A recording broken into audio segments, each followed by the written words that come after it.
Best Book Bits podcast brings you John Jantsch, author of 7 great books, speaker, marketing consultant who specialises in assisting small business. John, thanks for being on the show. Oh, thanks for having me, Michael. No problem. Now, for my audience who don't know who you are, take us back to growing up in Kansas City and your education at the University of Kansas. What did you major in? Gosh, you think people want to go back that far? So I actually grew up in Kansas. And a lot of people just give you a geography lesson. Kansas City, the city splits 2 states, Kansas and Missouri. And so a lot of times there's a lot of confusion about where in fact, it's funny, you land on an airplane sometimes and the pilot will say, "Welcome to Kansas," but the airport's actually in Missouri. So that's kind of scary, right? I don't know what sent me down that path, but then I did, as you also said, attended the University of Kansas. And now, about 4 years ago, my wife and I bought a place out in Colorado. So we live in the mountains of Colorado. Yeah, beautiful, beautiful. What did you study back at university, and what did you do when you finished university? Yeah, just a very liberal arts track. Got out of college with really no plan. Went to work for and I actually worked with my father's sales business for a bit, but then went to work for an ad agency that did work on kind of a national scale. Did that for about 5 years, and then literally said, "Hey, any dummy can start a business, right?" And so that was almost 30 years ago. I started my own marketing consulting practice, and really it's been about the only thing I've really done for the most of my career. Yeah, fantastic. And you're the author of obviously Duct Tape Marketing, and well known for that as well. How did you come to create that duct tape marketing system, and what is it?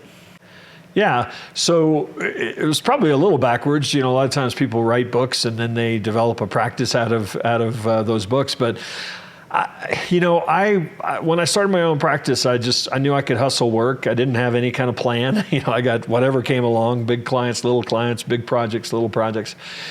But I got a couple of small business owners as clients, and I really enjoyed working with them. I tell people all the time, I think there's something equal parts gratifying and terrifying about doing the work for the person that's actually going to write the check, based on the results that you're getting. But I also found them kind of frustrating. They were a little hard to work with. They had the same challenges and needs as much larger organizations, but certainly not the same budgets or frankly, even attention spans.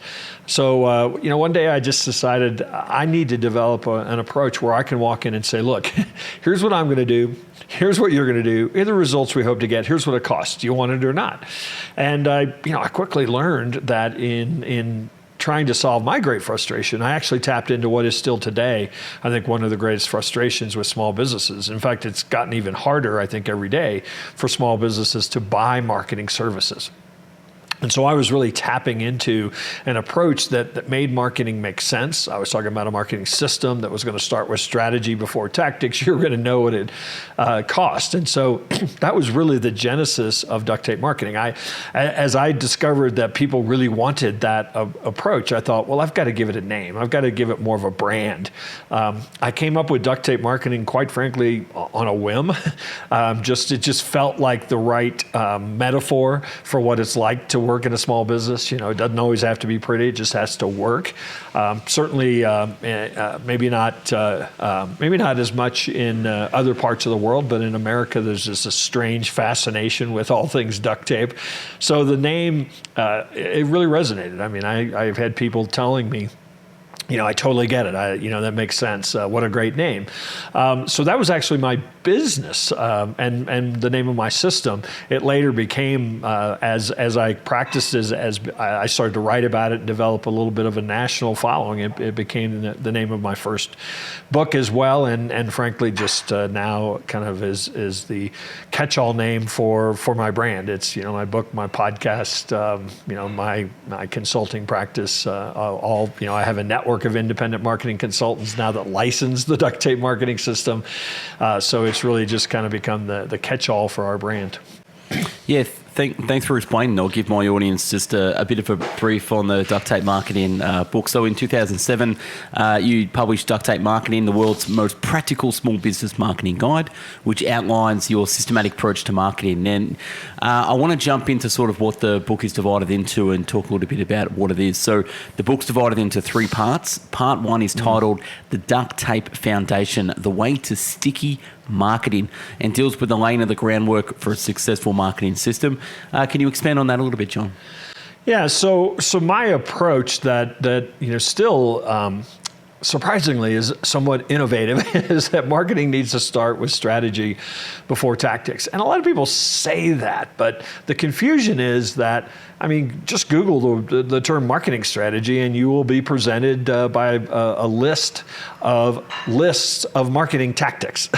And I think that's one of the real challenges. But for me, what I discovered was that if I could help small businesses identify who actually makes an ideal client for them, and quite frankly, it was asking them to narrow their focus on who they actually work with, to create a core message that promised to solve their ideal client's greatest problem, and then use something that I call the marketing hourglass, which I've written about now for about 15 years, which is really just kind of my definition of the customer journey. So that idea of developing that strategy first that says, look, here's who we're going to work with, but here's who we're not going to work with. Here's the message that we're going to communicate so that people understand how we're different from everybody else who says they do what we do. And here's how we're going to use a framework called the marketing hourglass to create a customer journey, an end-to-end customer journey that starts with certainly people getting to know you, but it doesn't stop once they become customers. It really actually expands again in the efforts to retain, do more, and certainly create evangelists.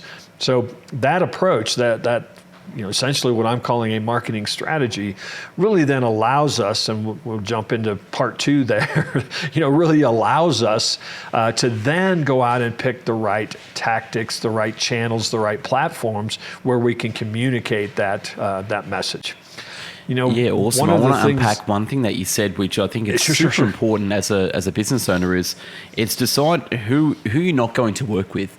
Right. And by doing that, you actually decide who you're going to work with. And you talk about in the book sort of the 80-20 rule as well. And I recently interviewed Richard Koch, the guy who did the 80-20 book. Yeah.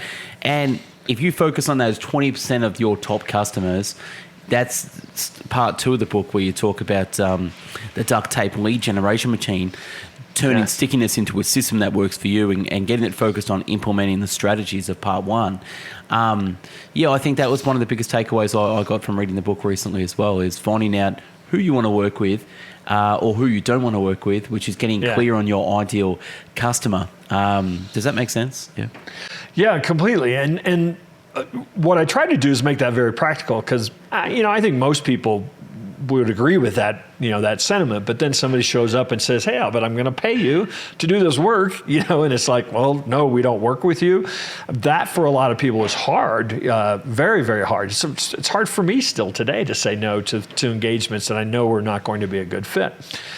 So I think one of the things I try to do to make it practical is I've worked with a lot of businesses and I get them to rank their customers by profitability. And when they start doing that, it's not just about a sales number. It's not like who's my biggest customer. In a lot of cases, there's certain type of work that we do or products that we provide that are just a lot more profitable. And part of that's because we have a unique advantage with them, or because the customer has the right problem, or they're the right size, business. A lot of variables come into play. And once we start recognizing what those are and realizing, the cliche 80-20 that most of our profit is coming from the top 20% of our customer base, it starts getting a lot easier to say, hey, let's go out and find more people like that. Let's figure out who they are and go find more people like that. Because the problem is, that bottom 20, 30, 40%, whatever it is, not only are they not profitable, they're probably not having a great experience working with you. And that's where your detractors, are actually coming from. So, it's really not going to cost you very much, if anything, to start saying, no, we don't do business there.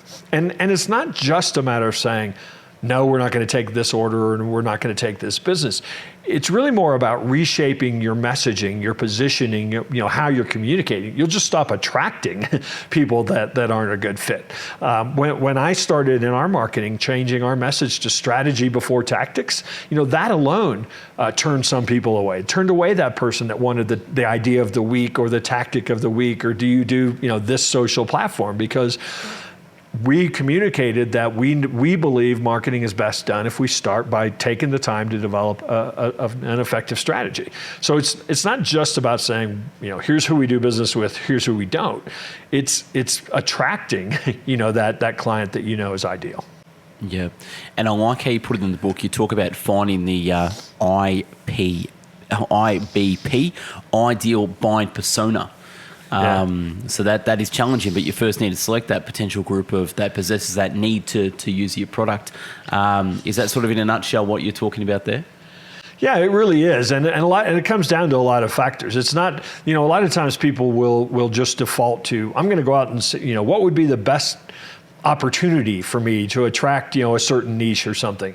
And that can be, the right way to think about a persona. But when you start, if you're in business and you start figuring out who your most profitable clients are, figure out who are the clients that are referring you today, who are the clients that you can actually provide the most value for the fastest.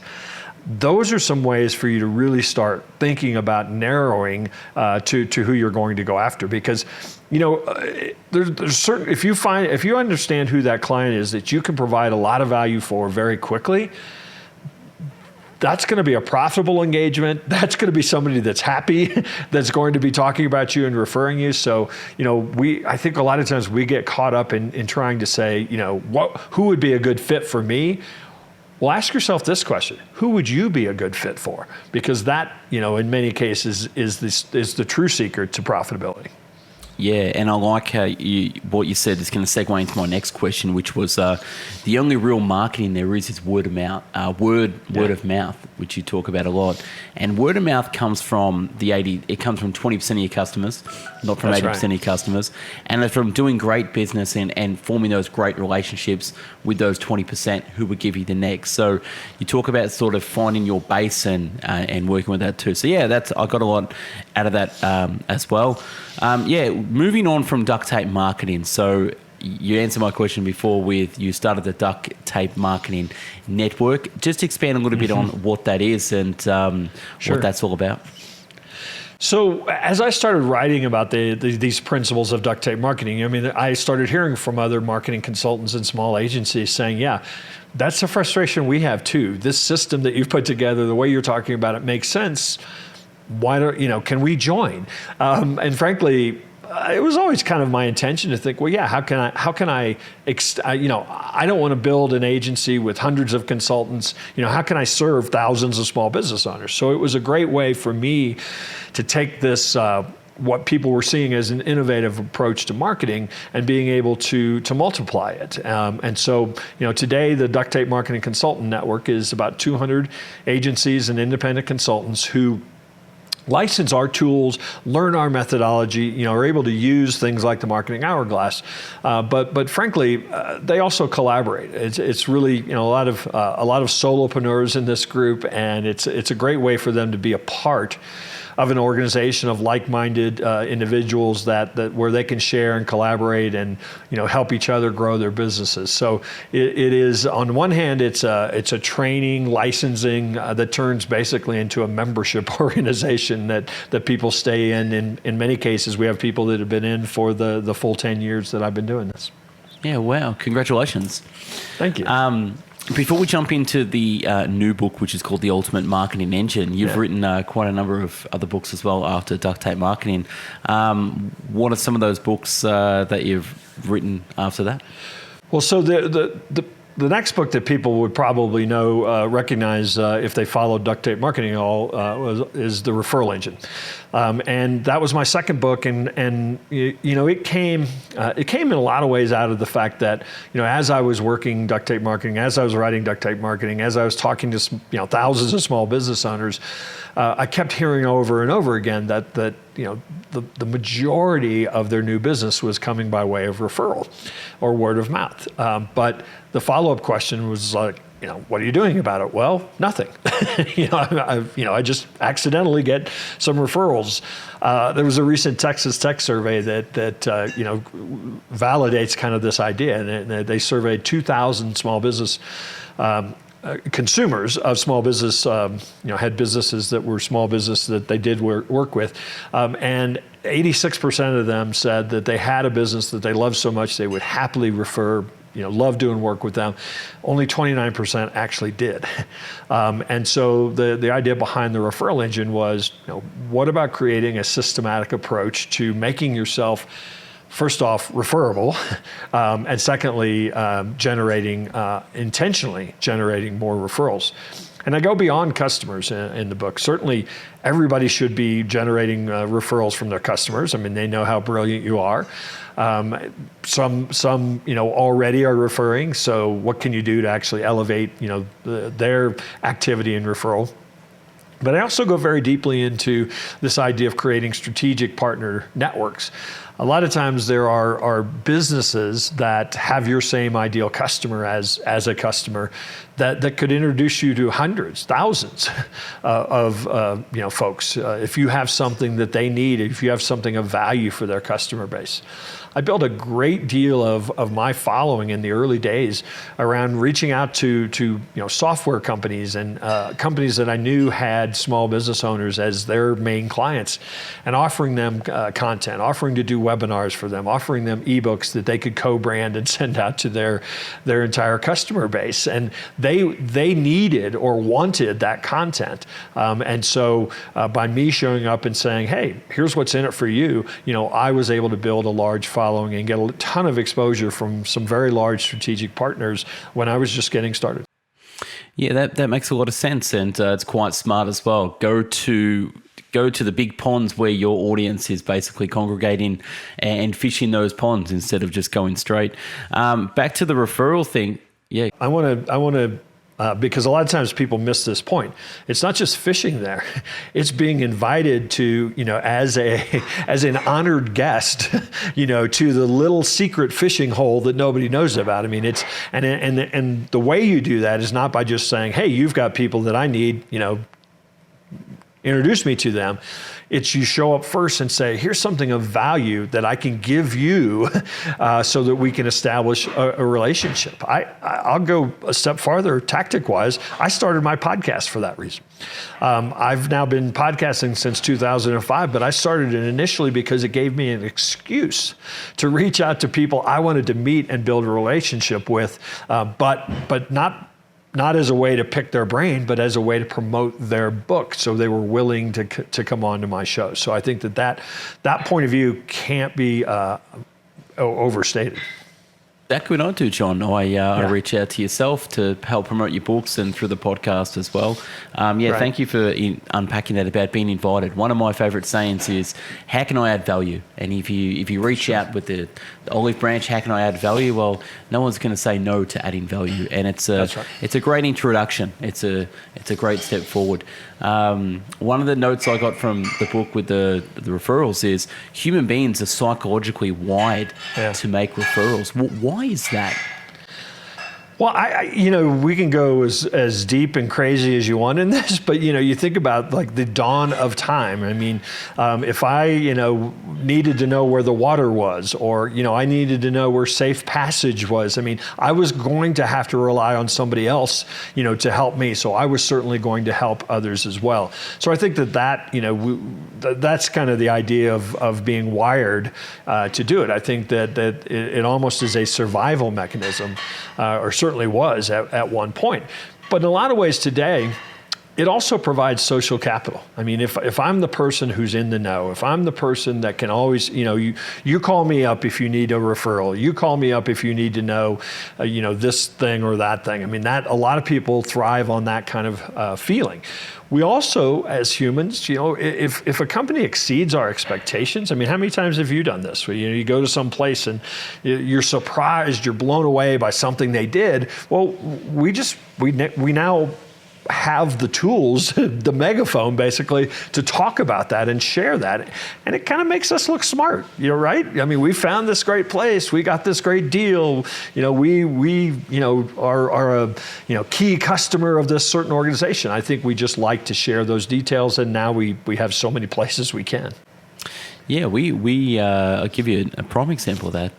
Just the other day, me and my wife went back to where we got married down at Flowerdale Estate down in Victoria in Australia.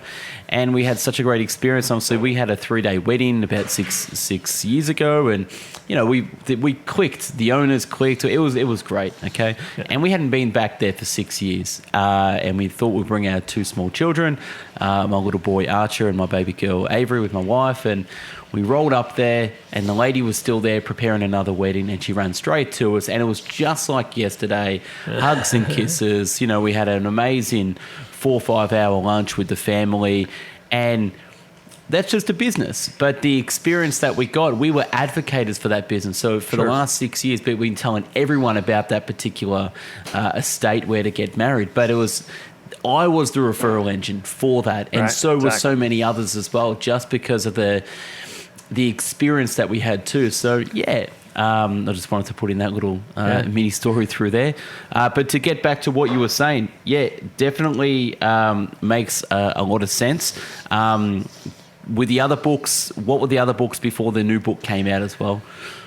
So I actually wrote a version of Duct Tape Marketing called Duct Tape Selling, and really that was targeted people with the idea that sales today is a lot more like what marketing should be, and that's even if somebody is a traditional sort of bag carrying salesperson, they need to start thinking more like a marketer. I also wrote a book called The Commitment Engine, which was a little more of a personal dive into my thinking about your commitment to your business and the purpose that business serves. I wrote a somewhat technical book called SEO for Growth, with Phil Singleton, who is an actual SEO provider. We now a book or a service that came out of that book was called Podcast Bookers. And so I feel like booking people on podcasts or people being guests on podcasts is probably one of the greatest SEO plays available today. So that book was really kind of an avenue into that business. And then I took a real detour and wrote a book called The Self-Reliant Entrepreneur, which is a kind of a daily read. So every day, 366 days, you get a little bit of mid-19th century U.S. literature with me then writing about it and giving you a question, posing a question each day. I tell people I'd written a bunch of books on marketing, and I just didn't want to write another marketing book. So I took about a 2-year process of it was probably the hardest book I've written, but it was also a really satisfying book. I'm very, very proud of that book, but it was a very different book for me. And then in 2020, I guess it is, signed a contract on March 15th, 2020, by the way, to write the Ultimate Marketing Engine. And the reason I say that date is that was basically when the world was starting to shut down, or at least the United States was starting to shut down with global pandemic, and which made, I found myself for about a week thinking, what in the heck am I going to write about in this book? Because everything was being so colored by what was going on. And one of the things that I saw was that, many of my customers were actually thriving during this period, and the real key sort of element that ran through it is that they had spent a great deal of time being meaningful in the lives of their customers. I mean, their customers wanted them to stay in business, and so it really, a lot of what comes into this book, or at least the kind of the major innovation in this book, is that idea of how do we think differently about our customers? How do we think less about transactions and more about the transformation that we can create in their lives? And so this book is The Ultimate Marketing Engine is essentially a book about strategy. But it's, as people have told me, it's got a pretty healthy workshop kind of tucked inside of it as well. Yeah, it's an amazing book, and we'll jump straight into it now as well. The start of the book, you talk about turn the engine. What is the ultimate marketing engine, and what is the ultimate marketing? Sorry, you say the ultimate marketing engine is a successful customer. Right. What do you mean by this? So, first off, I wanted to give a very succinct statement. You know, a lot of books kind of mess around for about 3 chapters, and then you finally figure out what they're about. So I wanted to give people really almost in the introduction. I think that's like the 3rd sentence in the book. Because that's the total focus of this. And I don't think anybody will disagree with that idea that, great marketing, creates successful customers. But I think what a lot of people, I wanted to flip the switch because, a lot of people think great marketing creates a great company. But if our total focus is on taking our customers from where they are today to where they want to go, I think it totally changes the dynamics, not only of our marketing decisions, but ultimately, it can become the mission for the business. It can become the overarching strategy for the products and services that you develop, who you hire, how you train. So that's really what I was getting at. Now, I break the book down into 5 steps to accomplish that. So it hopefully, or my hope at least, was to take that statement that maybe change your point of view about marketing and then make it practical as well. Yeah, you're an expert in marketing. There's so many books out there, and a lot of people get confused. But I think what you've done with this book is really, really good. You've just made it really concise for people to understand that, you know what, just follow these simple steps. And if you can get a few tips, and if you can actually... the biggest thing with knowledge in books, and we'll do a little segue, is it's not information that people need. It's the application of the knowledge that they've just learned, and applying that and making that a habit, and implementing that into their business. Yeah. Have you found that yourself over the years of the journey, John, that it's not the information, it's the application of the knowledge? No, absolutely, no question. I mean, the information, as you said. I mean, probably since we've been talking, there have been 10 more marketing books that were released. So the information is there, and in fact, in some ways, the harder challenge now is to think about what not to consume. Whose information to trust. But you're absolutely right. I mean, ideas are a dime a dozen. Execution is really the only way that anything happens. That's right, yeah. Getting back to the book, one of the lessons I got from it, you said the school of thought that says the purpose of a business is to profitably acquire and retain customers. It's not entirely wrong. It's just limiting and hard to sustain. Do you want to touch on that a little bit? Yeah. So a lot of businesses have grown with that exact point of view, but I guess what I suggest in this book is the way to truly build momentum is to, first off, think about the success of your customers and think about their long-term goals and objectives and how you can play a role in helping them meet those. And what it does is it allows you to scale with your customers. So many businesses are built on how can we go out and grow customers? How can we go out and find new customers? And one of the steps in this book is to, I get very serious about this idea of narrowing your target market to the top 20% of your customers. Because, while I said in Duct Tape Marketing, this idea of narrowing your focus, I'm very sort of cutthroat and specific in this book about, who you should be focused on. And the reason for that is that group is probably profitable, probably has the right, exchange of value. What I've discovered is that by focusing on that group, some percentage of them would do 10 times the business with you. And an even smaller percentage of that group might do 100 times more business with you. And that, to me, is a far, far better way to scale a business than to just think about, how many new customers do we need to acquire this month? Yeah, makes a lot of sense. And in the first steps, that was the introduction of the first step, so we'll jump into it. Where your best customers want to go, step 1. Now, this is a quotes on posters, so shout out on Instagram to quotes on posters. I'm going to get this made into a poster, and it's like this, what you say. The 7 behaviors of marketing hourglass are know, like, trust, try, buy, repeat, and refer. I think a lot of people get that confused and mixed up and maybe jumbled up, and they try to go for the buy first before people even know who you are. Let's slowly unpack that. So we'll go through know, like, and trust first. Talk to me, John, about how important it is first to start at the foundational piece, which is know, like, and trust. Yeah. Well, so the idea that, people do have to come to know you. I mean, that's the first step of any business. They don't know you exist, nothing really happens, right? But as you just said, most people then, know is like, I run an ad and then you come buy something from me, right? I mean, so a lot of people really want to skip those steps. And what I suggest is, and if you look at the names of those steps, know, like, trust, try, buy, repeat, and refer, those are behaviors that I think we actually want to go through with the businesses that we do business with. And so when we come to know about a business, as I said, if we have a problem, we want to know who can solve it. The first thing we're going to do is turn to that business, and our first snap decision, judgment, is going to be, do I like what I see? Do they seem to know what my problem is? Do they seem to work with people like me? I mean, that's just kind of how we process today. Second step, now, before we're even going to pick up the phone or invest any time, we're going to see, do they, do other people like them? Do other people trust them? Do they seem to work with, companies that I'm familiar with?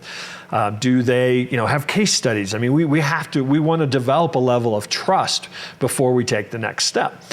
But the other thing that's important about those is that's where you start building the relationship. A lot of times if somebody just has a problem or a challenge and they see an ad for it, they'll say, okay, sure, I was looking for that today, and there you were. I'll click on the ad, and then, they want to know, what's the price? How fast can you deliver it, right? I mean, there's no relationship that's been built there.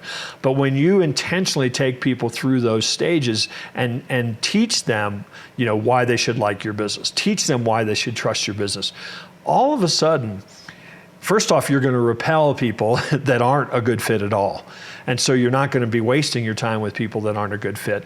But also, all of a sudden, you've differentiated your business. You've actually taught somebody how to be an ideal customer in a way that is going to make price go way down the list, or it's certainly not going to be the first consideration. In fact, in some ways, if somebody goes on that journey with you and kind of checks all the boxes, they may be expecting to pay a premium at that point for your products and services.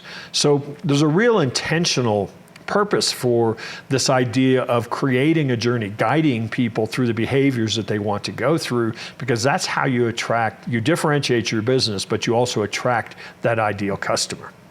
For a lot of people, and I know you're going to jump to try buy next, so I'll let you do that. No. I was just going to quickly touch on that. These principles aren't just marketing. These principles come from the human element of life, which is the oldest element of life, which is dating and the opposite sex. So let me just go through that really quickly, John. So you're at a bar. Back in the day, you know a girl. So you know her, you like her. She trusts you. You try, have a bit of a kiss, and then there's a buy. Someone gets sold on something, and then there's a repeat, and then it's either going to go to marriage or they're going to refer you to someone else. It's just a joke, by the way. Yeah. Well, my wife and I have known each other for over 40 years. So, I forget about all those stuff. Well, she's definitely repeated, and she's definitely probably, no, that's cool. But no, what I'm saying is these principles are evergreen. That's right. So these principles have been around since, thousands of years or whenever we were created. But yeah, the know, like, trust, and then I jumped in, John. We can continue with try, buy, repeat, and refer.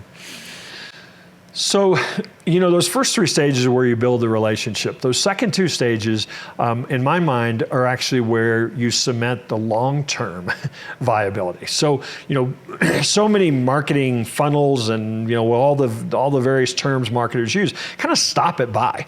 It's like, got the, job done, right? The metaphor of the hourglass suggests that, yes, there's nothing inherently wrong with getting some percentage of people out there to know about you and a smaller percentage to realize they're an ideal fit.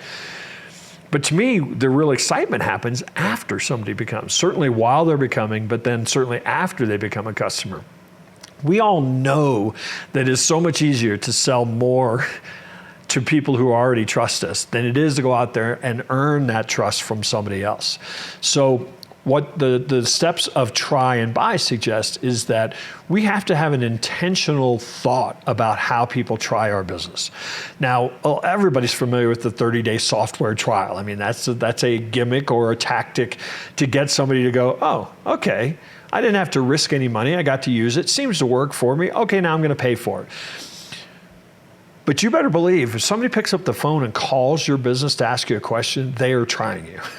If they fill out a form on your website to request more information, they are trying you. If they agree to a sales presentation, they are trying you. Now, they may not suggest, well, let's have this salesperson come out and try them on for size, but that's what we're doing. And so are we as businesses intentionally making that a great experience? And certainly in the buying, I mean, we love to buy, but we've all been let down. You know, what's the transaction look like? Is that a great experience? What's the onboarding? What's the orientation? What's the communication after the sale? These are all places that we can intentionally create great experiences if we're thinking about them. And that's really where, you know, if you want to know the secret to referrals, create a great buying experience. Because that's where so many people, you know, even if you buy a product and then it was delivered satisfactorily or how you agreed, but the experience wasn't very fun. The experience was annoying. You know, you're not going to refer that business. But if the experience of becoming a customer is a great one, you're going to already start talking about the value or at least about how they exceeded your expectations. So a lot of people wait, you know, for referrals and think, oh, all I have to do is go ask now. Well, you get referrals first and foremost because you're referable. Yeah.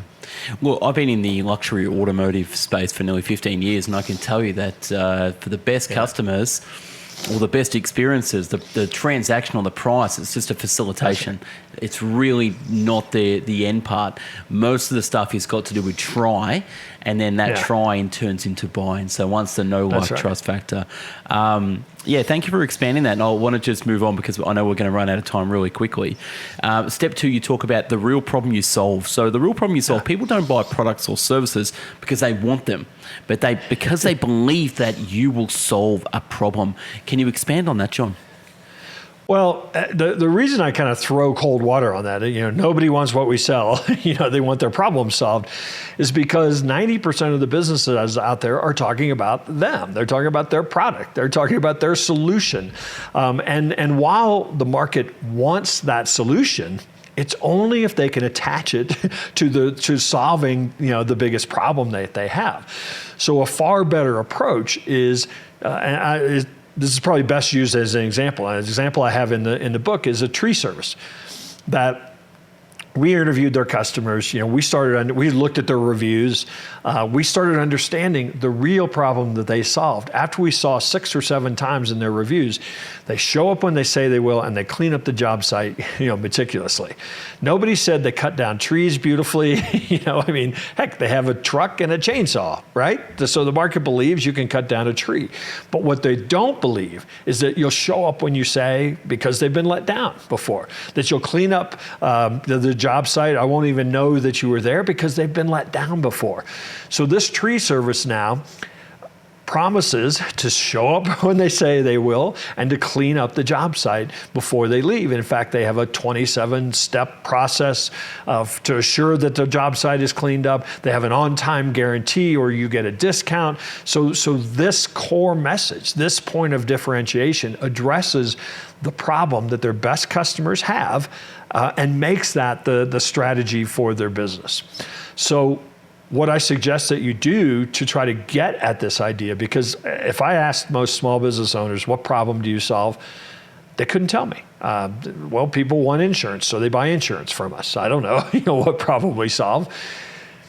So we interview their customers. We look at their 5-star Google reviews, and I'm just going to tell you that people will reveal because they're so let down in so many other areas of their lives. They will reveal the problem that you're solving for them. And you want to put that above the fold as a promise on your website. And all that really does, you may sell the exact same thing as your competitors, but what that really does is it sends the message that we get you. We understand what you're struggling with. Come on in and let us tell you how we solve that problem. Yeah, absolutely. And funny with the tree story. I actually got a tree cut down a couple of years ago at work, and yeah, all we needed was we asking people, does anyone know someone that can chop down a tree, clean it up, and get the job done? And it wasn't a case of Googling, it was just asking people, yeah, this guy can do it. He'll come chop down the tree. Not only will he clean it up, but he's great. And it's like, okay, give me his number. It wasn't priced. Come down here, see the tree, just get it done, and then just send us a quote. And it was as simple as that. John, we're actually running out of time. So this is probably a good segue to talk about where people can find the book, because at the end of the day, they're going to get more understanding of this if they actually go out there, buy the book. You know John now. You like him. You trust him. You've tried him a little bit. Now come buy him. You've sold probably I don't know how many books you sold, John, but quite a lot. Tell people, where can the best place to find the book? Is it your website or more Amazon or in the bookshops? No, I mean, the easiest place, if you come to my website, I'll direct you back to Amazon or some other bookseller. So anywhere you buy books, all my books are available there. Just Duct Tape Marketing, DUCTTAPE, marketing.com is the best place you can find my podcast, my newsletter, the free things that we give away. Also, you can learn about we actually do strategy consulting with small businesses. We have a network of independent marketing consultants, as I talked about. So all the information for those various ways that you could engage or access duct tape marketing can be found at DUCTTAPE marketing.com. Awesome. John, thank you for being a fantastic guest on the Best Book Bit podcast. And wish you all the success and all the success you've had already. And thank you for doing what you've done and producing amazing books. And I highly encourage more you to go out there, research John, go through his library of books that he's done. And especially if you're a small business owner, you'll be glad you did as well. So thank you again, John. And we'll speak to you soon. Okay. All right. Thanks, Michael. All right. No worries.